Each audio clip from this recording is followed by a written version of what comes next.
Siguro as early as 7 years old. 7 years old kung nakilala siya.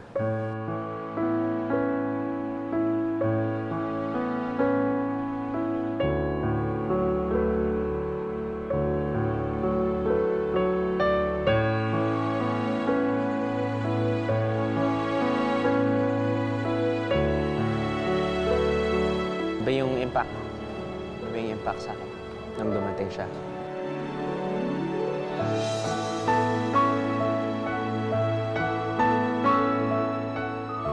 Para sa mga taong naniniwala sa love at first sight, parang ganun yun. Iba yung naramdaman ko nung nakilala ko si G.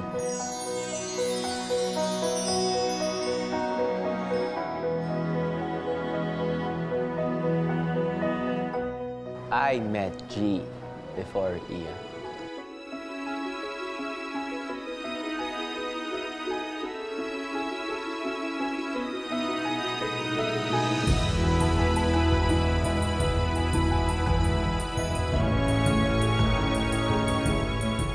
Ganda na lang, kapag wala si G sa buhay ko, hindi ko alam kung paano ako mabubuhay ng tama.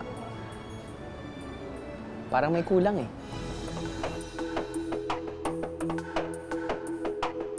I love G. G is Gata. Ngayong gabi, biyaheros, we head south of Luzon sa probinsyang puno ng G at S, Gata at Sili, Albay, Bicolandia. Isang biyaheng puno ng masarap na kwentuhan. Mag-ina ba talaga kayo? Kasi parang... Bata pa kasi akong nag-asawa. Nanood lang ng silid, pinakasanda. Ay! At kwentuhan tungkol sa masarap. These are humble food po of Bicol. We're just trying to present it in a different way. This is Biyahe ni Drew, Flavors of Albay.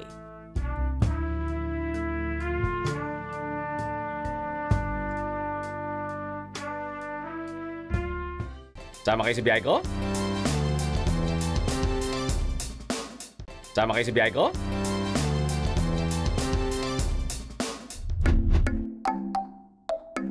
To 14 hours by land ang biyahe mula Maynila papuntang Legazpi, ang capital city ng Albay. Isa ito sa mga dinarayong bayan sa Kabikulan dahil sa majestic view ng Mount Mayon.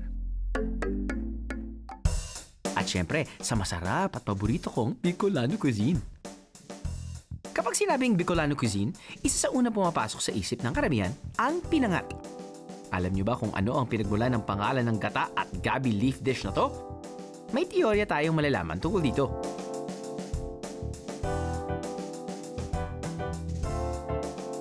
Sa munisipalidad ng Kamalig, niluluto raw ang masarap na pinangat sa munting tahanan ni Aling Zenny. Tao po! Hi, nanay. Tay, kumusta po? Matagal na ko kayong gumagawa ng ng pinangat. Matagal na. Ano katagal? Mula ng 1982. 1982? Oo. Wow! Medyo matagal-tagal na nga po yun. Saan niyo po natutunan gumawa ng pinangat? Sa biyanan ko. Ah, sa biyanan. Nagsisimula ang paggawa ng pinangat sa paghahanda ng sariwang dahon ng gabi. Gumagamit siya ng mga dahon na buo at dahon na tinadtad. So, Lagyan mo. kailangan ng malaki muna. Hindi, maliit. Tapos lalagyan mo ng maliit. Pag ganyan po. Pag ganyan. Lalagyan ko na ngayon ng... Yan. Okay. Okay na. Perfect! 100 grams. Tapos po, paano niyo po ganyan? Ayun. Nilalagay mo na doon sa basket. Ganyan. Ganyan. Okay, dito na tayo. Kasunod nito ay ang pagpiga ng gata. Ito siguro yung pinaka-importante na ingredient sa pinangat yung gata Ang nakakatuwa sa pinangat ni Aling Zenny, tradisyonal na paraan pa rin ang kanilang ginagamit sa pagpiga ng gata mula sa nyog. Simple lang. Binabalot nila ang kinayod ng nyog sa net at saka iniipit sa tabla. Ito po. Itaas mo. Taas mo ba? Sorry. Kaya pala pinangat. Ha? Kaya tayo? Pwede yan? Pwede yan? Pwede ko abangan? Pwede? Ang taas ang boses ko? Oh. Sasakyan ang tabla para mabigay ito at mapalabas ang gata. Glorious gata!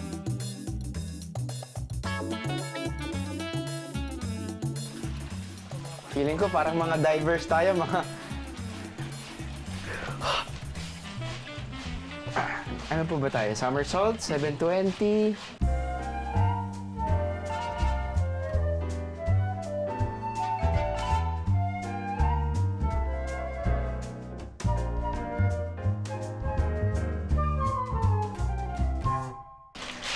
Ganyan talaga. Galing! Yun. Okay. Hindi ko lang nalaman to. Sino nag-invent na ito? Matagal na to? Oh. Kasi, mahirap yung kakamayin. Kakamayin? Oo. Tapos, i-alis na rin, mahirap. Tapos yun, syempre, tsaka, mas advantage to kaysa yung machine. Oh. Yung machine, di ba, kinakalawang. Okay. Maghahalo ang kalawang sa, sa gata. Ay, hindi. Syempre, hindi advisable. Hindi advisable yan. Mas mabuti na to, nakahoy, Hmm. hindi siya kakalawang. Ito lang, stainless. Stainless. Oo. Meron bang mas maliit nito para dalhin sa bahay? Okay ito ah. Matapos mapiga ang gata, isinasama na rito ang mga sangkap at saka inihahalo at ibinabalot sa dahon ng gabi.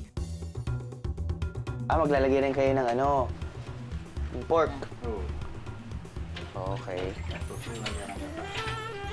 Tapos lalagyan ng gata. Mabilis lang po yung proseso, no? Magkano niyo po binibenta yan? 40.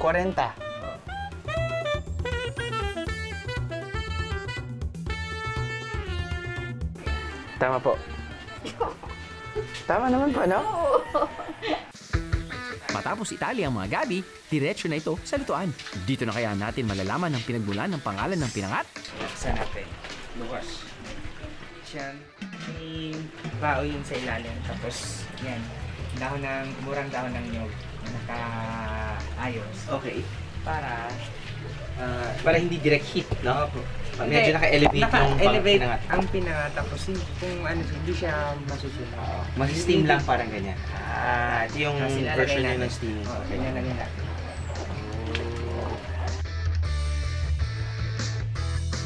Pinangat. Pinangat. Yun yun? Tama po ba? Hindi. Hindi ka rin. Pwede naman. Pwede. Kung masaya ka dun, sabi niya, yun daw yung Pwede na rin. kahit ano. Kahit sa pagpipiga ng gata, kahit sa pag-steam ng pinangat. Basta masaya ka. Tapos yan, sasaralan natin.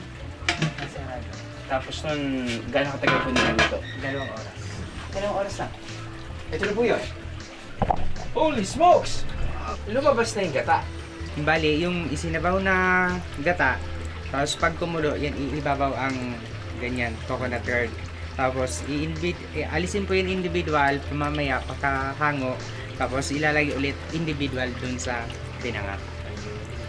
Kailangan po siya umabot talaga ng 2 oras. Kasi pag hindi, makati po yun. Makati yung... Gabi. Yung pinangat. Gabi, oo.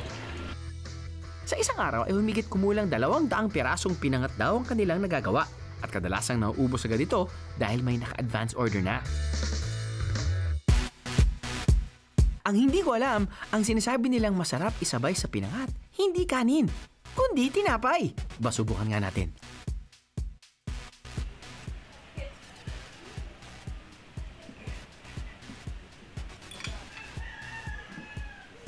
Sawang-sawa na siguro kayo si pinangat. Hindi na po kaya, no? Sige po, okay lang, okay lang.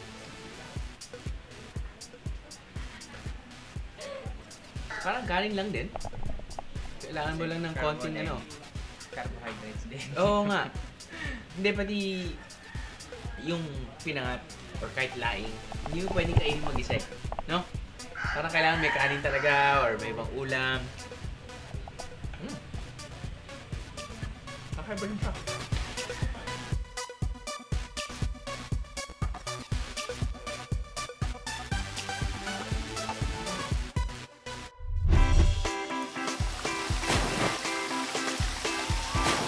When we return, ipakikita namin sa inyo kung nasaan ang isang underground river, Bicolano version.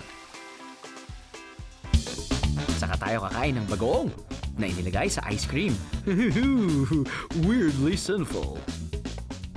Sama kayo sa biyahe ko? Sama kayo sa biyahe ko?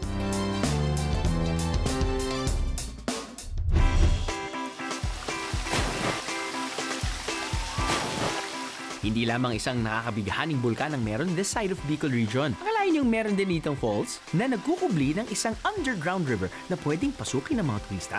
Ito ay ang Sigpit Falls at ang Kitinday River sa Jovelar, Albay. Gamit ang balsa na hinihila ng lubid, pwedeng pumasok sa loob ng underground river sa halagang hindi makakabutas ng inyong bulsa. Pumasok po tayo ng underground river sa cave. Nasa 170 meters po doon. Then na-start po tayo sa 10 feet going to the 30 feet. In the middle po mayroon doon mga stalactite. Then may shower po sa gitna. Marami pong bats doon na makikita. Mga rock formation na malalaki. Mga naiba rin pong mga bato na mga nabubuo lang na tubig. Sa tubig lang po.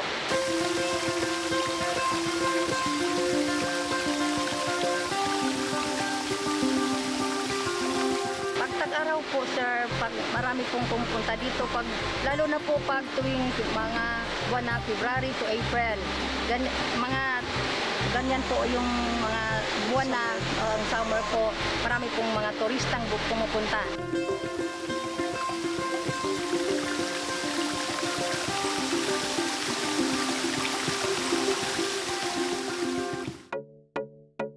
Sa Bayan ng Daraga, isang restaurant din ang nagpapatuloy ng mga traditional na Bicolano cuisine.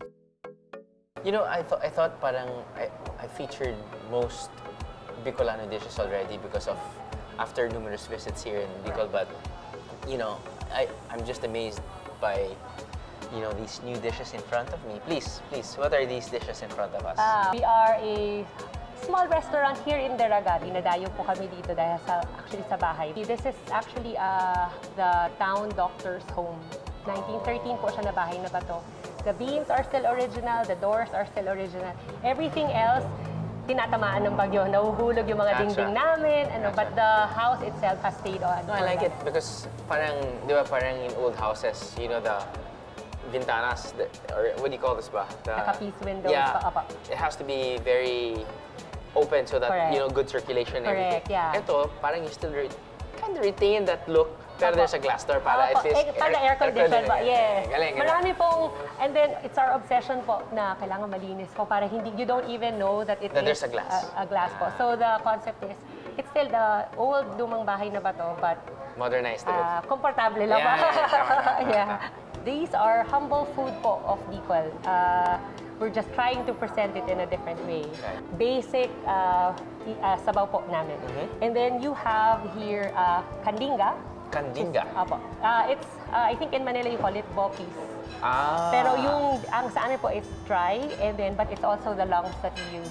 Everything is basically what you can get Pork. po. Apo. Pork. Yes. This is ginulay na santol. Ang sinauna po, what we've done is we've actually just tried to source everything that what we have here. It's the food that we grew up with. This one, it's funny na parang, of course, you have that gata taste, for sure. Yeah. And then there's a little bit of kick of spice, but sarap yung konting asim. This is healthy as well. Sabi po nila, ang talbos ng kamote daw po ng dugo. Ang cocido ay isang simpleng putahe na halos kaparehas ng sinigang. Ang mga sangkap nito ay mga sariwang gulay na mga simpleng may bahay at karaniwang isda ang sahog. Nilalagyan din ng sabaw ng buko para may konting tamis at imbis na sampalok, kalamansi ang pampaasim.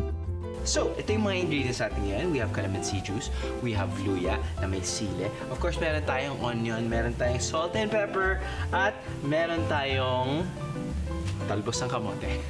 At kaya magluluto na tayo kasi yun, kompleto na talaga yan. Drew. Chef. May nakalimutan kayo, yung pinaka-importante na pang-consider natin isda. Isda. Ito yung tuna, di ba? Opo. Hindi ko pa nasabi yung tuna. Ay, naku, pasensya na, chef. Nakalimutan ko lang. Thanks, chef, ha. Salamat. At tuna. Okay, magsisimula tayo magluto.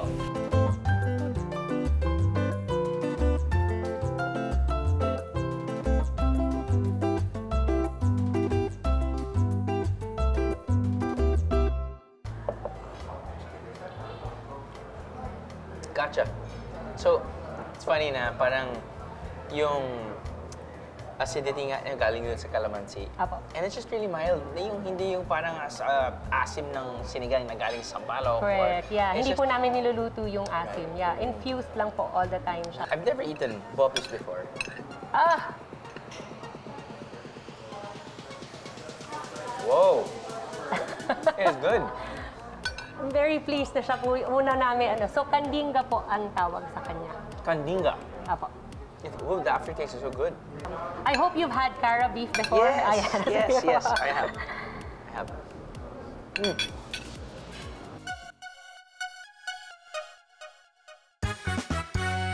Sa isang coffee shop na malapit lamang dito, may isang kakaibang panghimagas na ginagamitan ng masasabing official fruit o nut ng rehiyon, ang pili.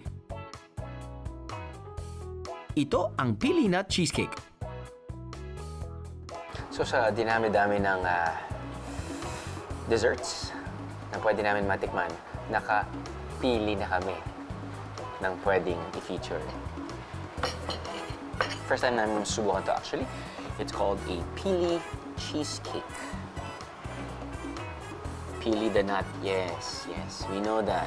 They use the pili nut for decoration. Hindi lang for decoration, but also to mix it with the graham na nasa baba. But yung flesh ay hinalo dito sa cheesecake. Nice.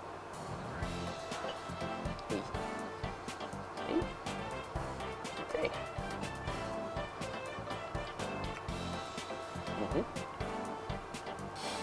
Most cheesecakes, para sa akin, na natikman ko, usually nalalasahan mo yung cheese sa cheesecake. Kahit na may halo pang, blueberry cheesecake. Parang for me, at some point, na-overpower pa rin ng cheese yung kahit anong flavors na kadukto nun or nakasama dun sa mismong cheesecake. But this one kasi, parang feeling ko, na sobrang nalalasahan mo pa din yung pili flesh or yung pili meat doon sa cheesecake. You know.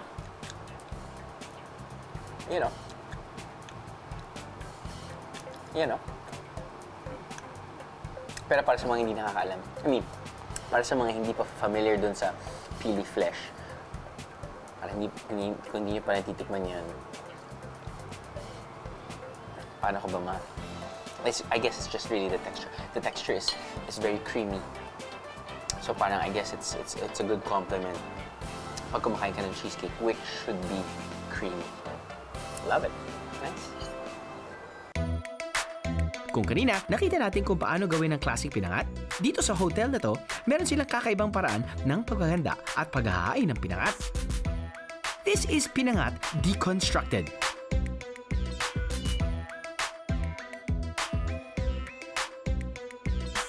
Una, so typical kasi natin ang pinangat dito sa Bicol, it is yung ating gabi. Gabi? Na tinold. Okay. Perfect. So ngayon, i-deconstruct naman natin.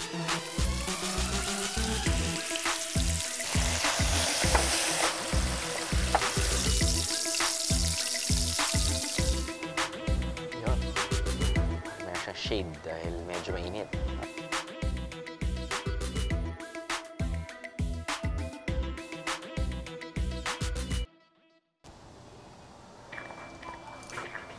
Edible din po ito. Sinapayad na rin natin. Okay. Kaya lang, medyo oily nga lang. Ay, yun lang. Okay lang. Pero at least, corn oil naman yung ginamit. Alright. Good job, Chef. Bukod sa deconstructed pinangat, meron pang ibang pinatikim si Chef. Ilan pang mga classic Bicol dishes with a twist. Ito naman, Ito yung ating Bicol Express. Okay. Authentic Bicol Express, which is, ang ginamit naman natin is yung dinailan. Dinailan? This is a shrimp paste po. Okay. Which is from Bicol din ang kuha. Mm-mm. And then, medyo magkakaiba lang ng lasa sa alamang talaga. Oh. Ito mas aromatic siya. Alam mo, Bicol Express siya, pero may konti, iba lang ng konti. Konti lang. Sarap. Nakakang pa rin. Ito ay? Binuktong. Binuktong? Oo. It's the glutinous rice. Tapos, kumbaga, sinok muna siya sa water para magdamag. Pero pwede naman 2 to 3 hours. Pero much better pagka magdamag po. Then, lalagyan din natin ng glutinous rice na yun. Lalagyan natin ng gata sa loob. Tsaka i-steam lang. Yun, no? Sarap. Nalasahan ko yung laing. Hindi, loka lang galing pala doon. Ayos. Thank you, Chef.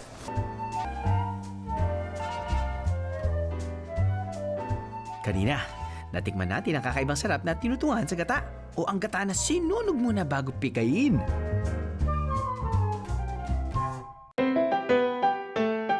Dito sa restaurant na to, nalaman natin kung paano ito ginagawa. Inilalagay pala nila mismo ang uling sa sariwang kayod ng niyog. At hinahayaang magbaga at masunog ito. Kapag medyo nasunog na ang maraming parte ng kinayod ng niyog, tatanggalin ang nagbabagang uling. At saka pipigain ang niyog para lumabas ang gata. Oh, smoky heavenly gata!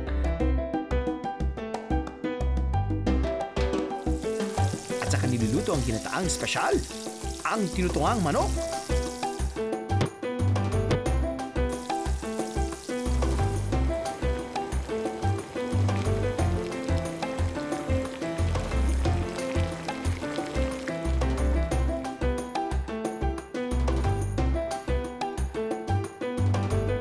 Sa masarap na main dishes na restaurant na to, isa sa talaga namang dinarayo rito ay ang iba't ibang flavor ng ice cream. Mahigit 100 flavor ang mapagpipilian dito. At may iba't ibang level pa na anghang ang kanilang silly ice cream. Dare to try, Viajeros? Mga biyero, ito ang blind ice cream taste test.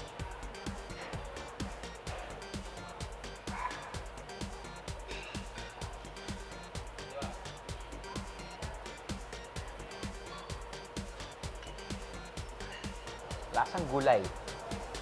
Parang ano eh, sitaw eh. Malunggay? Thank you. Thank you.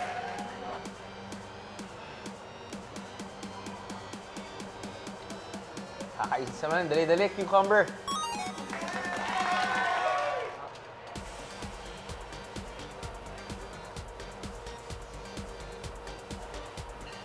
Meron na siyang anghang.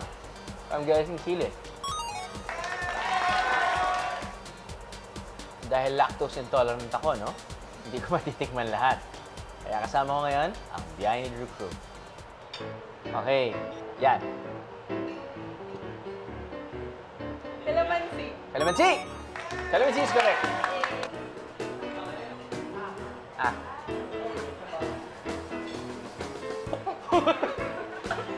Oh! Tubig! Tubig! Hindi tubig yan! Sili! Sili! Good job, bro. Sili nga. Pero wag ko samahan ng sili. Hindi naman ako ganun, no? Uy, ano, sir, flight mo na. Ah! Yun. Yun yung nabulot to, kaya Hindi! Ano to? Pili? Munggo! Ah? Munggo! O, tingnan mo. Guni-guni mo lang may sili. Oh, munggo. Mahal. Hindi ka dahil dyan.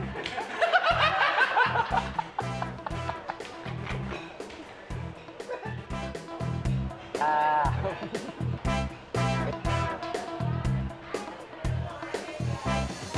So mga bihero, patikim lang yun sa mga different ice cream flavors na ino-offer nila dito. Pero if you ask me, usually kapag isa kang turista dito na dumadaan sa region na to, syempre gusto mong matikman yung sili. Pero nga dahil marami silang flavors, it's wouldn't hurt if you try all of them. So mas maganda kapag you order each flavor, mas maganda pag marami kayo para tikiman. Para sulitin nyo ang inyong biyahe. Susunod sa biyahe ni Drew. Ano pa? Eddie, syempre, kakain pa rin tayo. Sili! Rekta na to mga Lodi.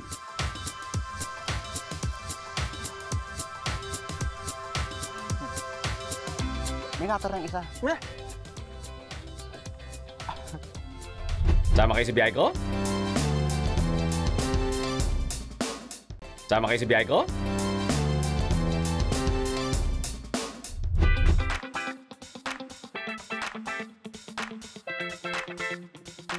Kung hindi nyo naman hilig ang mabasa at lumusong sa tubig, pwedeng mag-relax-relax lang kayo dito sa Sumlang Lake. On a clear day, meron kayong magandang backdrop ng Mayon Volcano.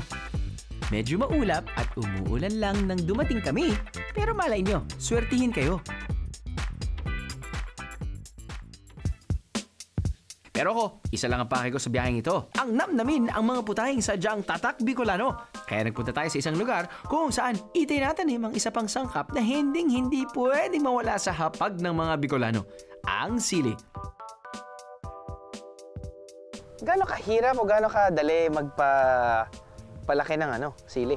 Hindi naman ganun kahirap, ganun katagal. Kasi Ilang buwan? yung galing sa buto, mga isang buwan bago may ilipat tanim. Okay. So, pagkalipat tanim, mga 2.5 months, pwede ka na mag-harvest. Katulad nito. Ito, kuha na siya, nasa pang-3 harvest na siya. Ano bang hinahanap natin kapag sinabi natin, uy, magandang sili to? Ano ba? Ito, magandang sili to kasi makikita mo yung bunga niya, Okay. malaki, shining, katulad nito. Ito, pwede na to. Pwede na Oo. pitisin. Napakaganda kasi kung titingnan mo, malaki siya. Compare mo sa native natin na maliit. Ito nasa 3 inches yung kanya, yung haba. At saka kaya niyang tumagal ng mahigit 1 linggo na halos ganun pa rin ang makikita mong hitsura niya. Tapos yung ahang. Yung ahang, Ganun din? Ganun din. Pwede mo tikman. Bakit ako? Ikaw dapat muna. Sawa na ako sa kakatikim. Hindi, pero ito, hinahanap mo medyo diretso. Pag nakakonting kulubot, okay lang din yun? Okay lang yan. O kasi inahanap natin sa sili, anghang. Kaya nga sili. Kaya nga sili. Oo, hindi naman yung kagandahan eh. Sobrang makaganda kung hindi maanghang. Si Kuya Richard ay isa lamang sa maraming sili farmers sa rehiyon. Nagtatanim sila ng sili para sa local market. Pero alam nyo ba na sila rin pala ay nagsusupply ng sili sa malalaking fast food chain sa Pilipinas? Kilala yung mga Bicolano, hindi naman na lang talaga sa pagtatanim ng maramihang sili. Nakilala ang mga Bicolano sa pagiging, pinoprotektahan nila yung sili. Halimbawa, nagkaroon ng typhoon, magkakaroon ng typhoon, mas nauuna pa nilang dinalagyan ng mga tukod yung mga sili kay dun sa bahay. Oo, kasi napaka-importante sa kanila ng sili na gusto nila habang kumakain palagi may sili. Bawat kain may sili. May sili. Oo, kaya ganun sila magbigay ng protection sa sili kapag may parating na bagyo. Hybrid na klase ng sili raw ang kanilang itinatanim. Ito ay mas mahaba kaysa sa native na siling labuyo at mas malaman at mabigat. Pero sa lasa, halos parehas lang daw ng anghang. Eto, special talaga to. As in, binibenta ba ito? Special sale. Hindi Sili. binibenta. Hindi naman ibinibenta. Pangkuan lang ito, pangpakain ko sa mga bata. Kasi special siya kasi pag sinabi nating sili, maanghang. Pero ito hindi. Hindi pero, maanghang? Hindi, lasang-lasang sili, pero walang anghang talaga. Ba't ka pa kumain ng sili? Parang hindi naman to talaga, kumbaga ito yung ginagawang pang-try lang doon sa hindi kumakain ng sili. Yung mga mahina sa sili, pwedeng kumain ng walang anghang. Alam mo, pero hindi ko alam kung anong lasa ng sili kapag walang anghang. So, titikman natin. Subukan nga natin. Tikman mo at titikim rin ako.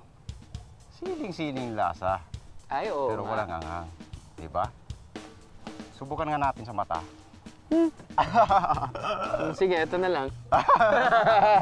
Diba? Walang anghang. Wala kang anghang pero hindi yung lasa ng sili. Oh, yung lasa ng sili andun. Yung amoy, yung lasa. Pero wala talaga anghang. Bakit? Ba't ano to? May sariling variety na... Nakuha lang yan dun sa sa bundok. Tinikman namin walang anghang talaga. Kaya kumuha ako, nagtanim din ako. Oh. Kahit ilang piraso mo kainin, Wala talaga yan. Kahit sabay-sabayin mo yung tatlo. Oh. Ikaw nga, sabay-sabayin mo nga yung tatlo.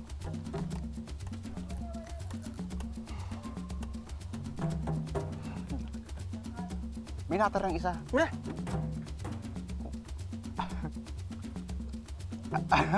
Oo. Di ba special? Special nga. Oo. Kakaiba. Yan ang special sa Bicol. Kakaiba. Sili, walang anghang. Sili, walang anghang. Lakihan mo. Dali lang. Lakihan mo yung kagat. Ikaw yung... Ikaw ba yung nabaganan na? Ako ang naanghangan sa'yo. Yun na, lumabas na yung anghang. Oo. Okay. Ay sa'yo. Eto yan, malaki. Gusto ko pa rito. Sige kasi sili, kailangan anghang. Kailangan anghang talaga.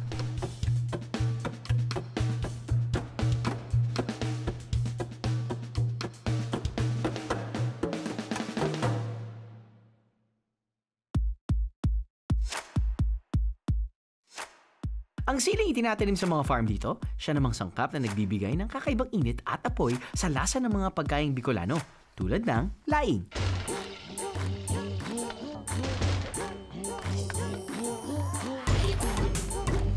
Ang farm na to sa Daraga ay gumagawa ng laing at iba't iba pang classic Bicol delicacies, pero inalalagay nila ito sa bote at ibinibenta sa grocery stores. Kailangan may sili para ano talaga, sili.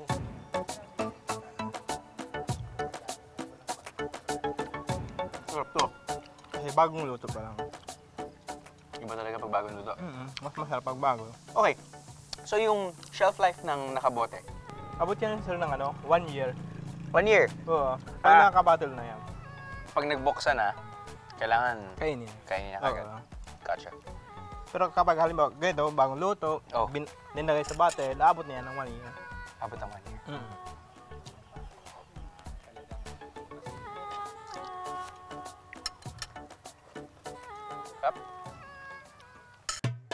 Bukod pa syempre ito sa iba't iba pang atraksyon na pwedeng gawin sa farm.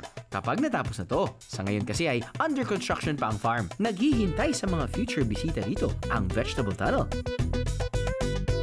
ang Sili Farm, ang malawak na damuhan na pwedeng pasyalan, at ang tahimik na campsite sa tabi ng man-made lake. We're partnering with Department of Agriculture because they're helping us develop this, become a learning site. So agritourism? Yes. Parang ganyan. Oh, nice, nice. Nice, no? This is just a...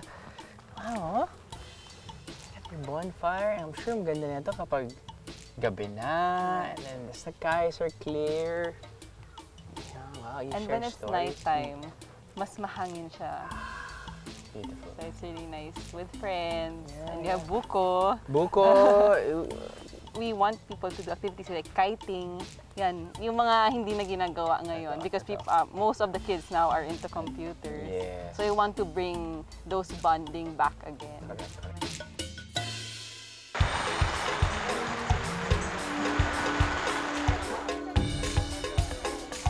Marami man ang iba't ibang restaurant at may mangilang-ilang food park sa Legazpi at mga katabing bayan ito, hindi pa rin syempre mawawala ang mura at mabilis kainin ng mga turo-turong barbecue at isaw. Ito ang binansagan nilang Tinago Street Food Market.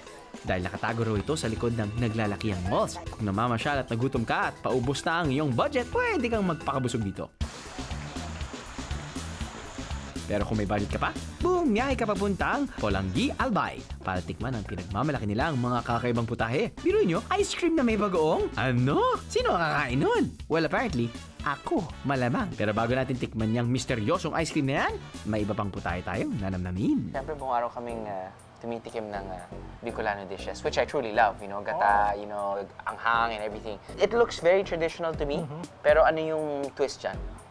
Dito yung ito yung percoles. So, mga parang beans siya. Right. Oo. Tapos nilagyan namin yan ng porakding. Ano? Una muna, ano yung percoles? Percoles pa ay... parang seeds, mga beans yun. Mga beans. Oo. Medyo similar siya sa mga natin, traditional mga munggo, gano'n. Okay. Pero ito kasi mas matigas siya. Okay. So, binababad siya, tapos tinatanggal yung parang balat. Okay. So, bago lutuin. Tapos nun, yung percoles ay parang it's a common Bicolano food. Yeah. Tagal na. Okay, okay. Ang twist dyan ay? Yung kurakding. Kurakding. Ano naman po yung kurakding? Yung kurakding naman natin, siya yung local natin mushroom. Oo. Kadalasan siyang tumutubo sa sa may bark ng mangga. Okay. Ito naman mukhang laing. Eto talaga laing. Sa sobrang lakas ng yan nagkakaroon ng earthquake. Pero hindi, yung laing niya, anong Ang twist? laing naman natin, may libas tayo dyan. Sorry? Libas. Libas. Oo. Dito ang tawag namin dito, yung libas, lubas. Lubas. Lubas. Yun. Ano ang libas? Yung libas, souring agent siya, pampaasim. Pampaasim. Oo. Di ba kung halimbawa pumunta ka sa ibang lugar, ang pampaasim, kamyas, suka, yun. Batuan. Dito naman, batuan. Pag pumunta ka sa southern part, sa mga Bisaya. Sa amin naman ginagamit namin libas. Yung dahon nito, yun yung pampaasim natin. So, dalawa yung klase, yung isa yung fresh, tapos yung dried. Pag dried siya, medyo may plum flavor yun. Okay. So, may iba na siyang may kagat na siya sa bandang dulo. Ikaw, anong pinaka-paborito mo dyan? Yung laing. Mag-ina ba talaga kayo? Kasi parang... Hindi, bata pa kasi akong nag-asawa. Hindi sinasadya. Hindi sinasadya. Nanood lang ng sining, pinakasalda. Ay! Mga traditional. Gano'n ang love story. Gano'n ba yung love story? Kaya napaaga. Ano na ito? Purakting. Purakting. At percoles. At percoles. Nasaan ko yung beans? Tama, yung munggo kasi syempre mas pwede mo pang mamash eh. Ito. Oo. Parang may bite ng konti. May konting laban. Diba? May pero konting hindi laban. naman ganun katigas. Siyempre nalalasahan ko yung gata. Oo. Nalalasahan ko yung malunggay. Oo, may malunggay dyan. Malunggay. Masarap siya. Yun lang nga, I guess parang yung texture ng beans, yun yung nagbibigay sa kanya ng identity. Totoo. Yun yan. Kasi syempre, I mean, kung palitan mo yung beans, tapos maglagay ka ng munggo, alam mong yung gata nandyan, alam mo yung, alam. Okay, tikman ko naman to. Ito yung sinasabi mo na parang laing, pero may konting asim. Oo. So kung pupunta ka sa medyo parang Legazpi part, mga lower part ng Albay, yung laing nila mas magata. Oo. Yung dito naman sa amin, medyo dry ng konti yung laing. Alam mo, hindi naman siya ganun kaasim. Sakto lang. Sakto lang. Meron siyang aftertaste. Yun. Yun yung libas na. Yun yung libas. Yun na yung libas. Pero ang star of the show raw dito at palaging dinarayo ay ang kanilang weird ice cream. Anong tawag sa ice cream na to? Tinawag ko siyang Bicol Express dessert. Bicol Express. So parang hindi lang siya pang Albayano, kundi parang sinakop po yung buong Bicol region. Tama naman. Kasi parang pag inisip natin, ano bang identity ng Bicol? So andyan yung gata. Andyan yung gata. Diba? Andyan yung sili. Andyan yung sili. So bakit natin hindi gawin siyang dessert? Sentensya na yan! Bagoong. Ito yung bagoong natin. Ayan. Para makita mo. Pinya. Pinya. Yung pinya naman kasi mas kilala ang pinya sa Camarines Norte. So talagang flavors of Bicol. Flavors of Bicol talaga. Tapos ito naman, pineapple calamay sauce or panucha. Yung sangkaka. Yes. Yung Pulangi naman, yung etong taon na to, nagpo-produce kami ng sangkaka. Kalamay. Or kalamay. So yun ang ginagamit namin dito. Sangkapa? Oo. Dito na. So ito? Ito, pinya rin to. Pinya rin yan? Parang drinay natin. Parang bulaklak. Parang bulaklak.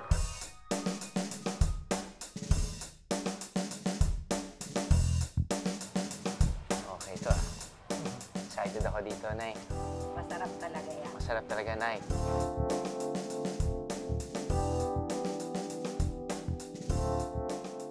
So, bagoong, konting bagoong. Konting bagoong. Pineapple. At ice yung cream. ice cream. Ito na to. Yan na yan. Ito na to. Yan na yan. Kaya binabalik-balikan to dahil... Yes. Blend na talaga. Ice cream. Hang. Alat. Bagoong. Oo. Pero may tamis din. Hindi lang nagagaling sa ice cream, pati pinya. Tamis at crunchiness ng pinya. At may asim din tayo. At may asim? Oo.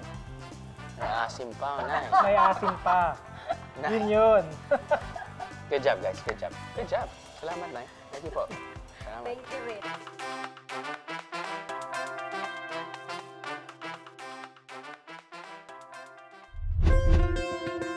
Masarap bumiyahe kapag ang biyahe ay masarap. Masarap kasama ang mga kabarkada. Masarap ang kwentuhan, lalo na kung masarap ang kainan. Bicolano dishes never fail to satisfy my wandering tummy. Unang-una na riyan dahil sa mahal na mahal ko ang gata. Pero lalo pang sumasarap dahil ang pagkakaluto at pagkakagawa nila dito may halong puso at tradisyon.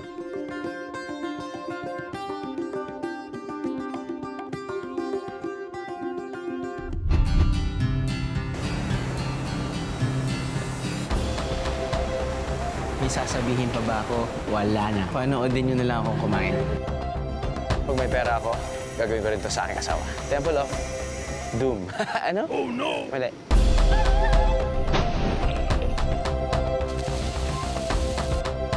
Maraming giant crabs. Buhay na buhay. Kasalita nga sila eh. Kaya.